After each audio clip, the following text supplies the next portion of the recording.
ನಮಸ್ಕಾರ ವೀಕ್ಷಕರೇ, ಎಲ್ಲರಿಗೂ ಶೋಧ ಚಾನಲ್ಗೆ ಆತ್ಮೀಯವಾದ ಸ್ವಾಗತ. ವಿದೇಶ ಪ್ರವಾಸ ಮಾಡಬೇಕು ಅಂತ ಯಾರಿಗೆಲ್ಲ ಇಷ್ಟ ಇರೋದಿಲ್ಲ? ಎಲ್ಲರಿಗೂ ನಾವು ಬೇರೆ ದೇಶಗಳಿಗೆ ಹೋಗಬೇಕು, ಸುತ್ತಾಡಬೇಕು, ಎಲ್ಲ ದೇಶನೂ ನೋಡಬೇಕು ಅನ್ನೋದು ಪ್ರತಿಯೊಬ್ಬರ ಕನಸಾಗಿರುತ್ತೆ. ಆ ಕನಸನ್ನ ನನಸಾಗೋಕ್ಕೆ ನಾವೇನು ಮಾಡಬೇಕು ಯಾರಿಗೂ ಗೊತ್ತಾ? ಹೌದು, ಪಾಸ್ಪೋರ್ಟ್. ತುಂಬ ಜನ ಪಾಸ್ಪೋರ್ಟ್ಸ್ ಮಾಡಿಸೋದು ತುಂಬ ಕಷ್ಟ ಅಂತ ಅಂದ್ಕೊಂಡಿರ್ತಾರೆ. ಏಜೆಂಟ್ರಿಗೆ ಸಾವಿರಾರು ರೂಪಾಯಿ ಕೊಡಬೇಕು, ಅಯ್ಯೋ ಅದನ್ನು ಯಾರು ಮಾಡಿಸ್ತಾರೆ, ಹೇಗೆ ಹಿಡಿದು ಅವ್ರನ್ನ ಏಜೆಂಟ್ನ ಕಾಂಟ್ಯಾಕ್ಟ್ ಮಾಡಬೇಕು, ಮಾಡಿಸ್ಬೇಕು ಅನ್ನೋದು ತಲೆನೋವಾಗಿರುತ್ತೆ.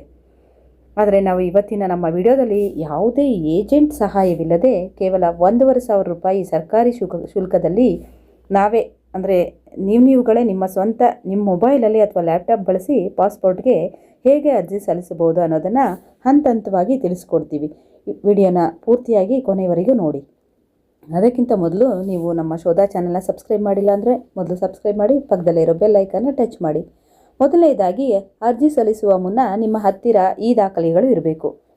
ಹುಟ್ಟಿದ ದಿನಾಂಕದ ಪುರಾವೆ, ನಿಮ್ಮ SSLC ಮಾರ್ಕ್ಸ್ ಕಾರ್ಡು ಅಥವಾ ಆಧಾರ್ ಕಾರ್ಡ್ ವಿಳಾಸದ ಪುರಾವೆ, ಆಧಾರ್ ಕಾರ್ಡ್, ವೋಟರ್ ID ಅಥವಾ ಬ್ಯಾಂಕ್ ಪಾಸ್ಬುಕ್ಕು, ಶೈಕ್ಷಣಿಕ ವಿದ್ಯಾರ್ಹತೆ, ನೀವು ECNR ವರ್ಗಕ್ಕೆ ಸೇರಲು 10ನೇ ತರಗತಿ ಅಥವಾ ಅದಕ್ಕಿಂತ ಹೆಚ್ಚಿನ ವಿದ್ಯಾಭ್ಯಾಸದ ಸರ್ಟಿಫಿಕೇಟ್, ಇವೆಲ್ಲ ಬೇಕಾಗ್ತವೆ. ಈಗ ಅರ್ಜಿ ಸಲ್ಲಿಸುವ ವಿಧಾನವನ್ನು ನೋಡೋಣ. ಹಂತ 1. ಮೊದಲನೇದಾಗಿ ಭಾರತ ಸರ್ಕಾರದ ಅಧಿಕೃತ ವೆಬ್ಸೈಟ್ ಆದ passportindia.government.in ಭೇಟಿ ನೀಡಿ. ಯಾವುದೇ ನಕಲಿ ವೆಬ್ಸೈಟ್ಗಳಿಗೆ ಮೋಸ ಹೋಗಬೇಡಿ. ಹಂತ 2.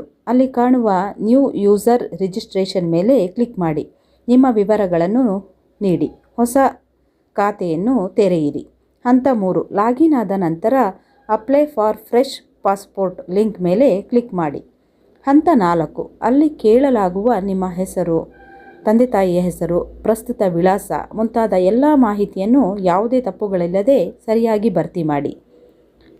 Payment and appointment. ಎಲ್ಲ ವಿವರಗಳನ್ನು ತುಂಬಿದ ನಂತರ ಪೇ ಆ್ಯಂಡ್ ಶೆಡ್ಯೂಲ್ ಅಪಾಯಿಂಟ್ಮೆಂಟ್ ಆಪ್ಷನನ್ನು ಆರಿಸಿಕೊಳ್ಳಿ. ಸಾಮಾನ್ಯ ಅಪ್ಲಿಕೇಶನ್ಗೆ 1,500 ರೂಪಾಯಿ ಶುಲ್ಕ ಇರುತ್ತದೆ. ಅದನ್ನು ನೀವು ಆನ್ಲೈನ್ ಮೂಲಕವೇ ಅಂದರೆ UPI, ನೆಟ್ ಬ್ಯಾಂಕಿಂಗ್ ಅಥವಾ ಕಾರ್ಡ್ ಮೂಲಕ ಪಾವತಿಸಬಹುದು. ಶುಲ್ಕ ಪಾವತಿಸಿದ ಬಳಿಕ ನಿಮ್ಮ ಹತ್ತಿರದ ಪಾಸ್ಪೋರ್ಟ್ ಸೇವಾ ಕೇಂದ್ರಕ್ಕೆ ಹೋಗಲು ಲಭ್ಯವಿರುವ ದಿನಾಂಕ ಮತ್ತು ಸಮಯವನ್ನು ಕಾಯ್ದಿರಿಸಿ. ಕೊನೆಯಲ್ಲಿ ಬರುವ ರಶೀದಿಯನ್ನು ಪ್ರಿಂಟ್ ತೆಗೆದುಕೊಳ್ಳಿ. ಪಾಸ್ಪೋರ್ಟ್ ಕಚೇರಿ ಭೇಟಿ ಮತ್ತು ಪೊಲೀಸ್ ವೆರಿಫಿಕೇಷನ್. ನೀವು ಬುಕ್ ಮಾಡಿದ ದಿನಾಂಕದಂದು ನಿಮ್ಮ ಮೂಲ ದಾಖಲಾತಿಗಳು ಮತ್ತು ರಶೀದಿಯೊಂದಿಗೆ ಪಾಸ್ಪೋರ್ಟ್ ಕಚೇರಿಗೆ ಹೋಗಿ. ಅಲ್ಲಿ ನಿಮ್ಮ ಫೋಟೋ ಮತ್ತು ಬಯೋಮೆಟ್ರಿಕ್ ಅಂದರೆ ಬೆರಳಚ್ಚನ್ನು ತೆಗೆದುಕೊಳ್ಳಲಾಗುತ್ತದೆ. ಇದಾದ ಕೆಲವೇ ದಿನಗಳಲ್ಲಿ ನಿಮ್ಮ ಏರಿಯಾದ ಪೊಲೀಸ್ ಸ್ಟೇಷನ್ನಿಂದ ಪೊಲೀಸ್ ವೆರಿಫಿಕೇಷನ್ಗಾಗಿ ಕರೆ ಬರುತ್ತದೆ.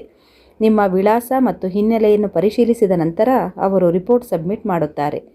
ಪೊಲೀಸ್ ವೆರಿಫಿಕೇಷನ್ ಮುಗಿದ ಕೇವಲ 7 ರಿಂದ 15 ದಿನಗಳ ಒಳಗಾಗಿ ಭಾರತೀಯ ಅಂಚೆ ಅಂದರೆ ಸ್ಪೀಡ್ ಪೋಸ್ಟ್ ಮೂಲಕ ನಿಮ್ಮ ಪಾಸ್ಪೋರ್ಟ್ ನೇರವಾಗಿ ನಿಮ್ಮ ಮನೆ ಬಾಗಿಲಿಗೆ ಬರುತ್ತದೆ. ನೋಡಿದ್ರಲ್ಲ ಎಷ್ಟು ಸುಲಭ ಪಾಸ್ಪೋರ್ಟ್ ಮಾಡಿಸೋದು ಅಂತ. ನಿಮಗೆ ಈ ಮಾಹಿತಿ ಉಪಯುಕ್ತ ಅನಿಸಿದರೆ ದಯವಿಟ್ಟು ವಿಡಿಯೋನ ಒಂದು ಲೈಕ್ ಮಾಡಿ, ನಿಮ್ಮ ಸ್ನೇಹಿತರೊಂದಿಗೆ ಶೇರ್ ಮಾಡಿ. ಇಂತಹ ಮತ್ತಷ್ಟು ರೋಮಾಂಚಕ ಮತ್ತು ಉಪಯುಕ್ತ ಮಾಹಿತಿಗಳ ಅನ್ವೇಷಣೆಗಾಗಿ ನಮ್ಮ ಶೋಧ ಚಾನಲ್ಗೆ ಈಗಲೇ ಸಬ್ಸ್ಕ್ರೈಬ್ ಆಗೋದನ್ನು ಮರೆಯಬೇಡಿ. ಮುಂದಿನ ವಿಡಿಯೋದಲ್ಲಿ ಸಿಗೋಣ. ಶೋಧ ಸದಾ ನಿಮ್ಮೊಂದಿಗೆ. ಧನ್ಯವಾದಗಳು.